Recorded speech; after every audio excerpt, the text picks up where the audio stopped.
Operand அப்படின்னா என்ன?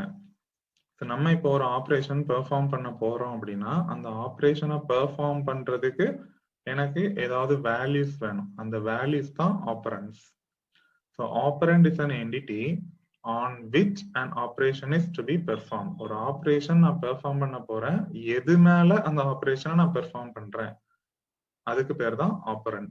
For example இப்போ நான் அடிஷன் பண்ண போறேன். ஸோ 2 நம்பர் நான் ஆட் பண்றேன்னா அந்த 2 நம்பர்ஸ் தான் ஆப்பரண்ட். அடிஷன்ங்கிற அந்த ஆப்ரேஷனை நான் எந்த நம்பர்ஸ் மேல பெர்ஃபார்ம் பண்றேனோ அதுதான் ஆப்பரண்ட்.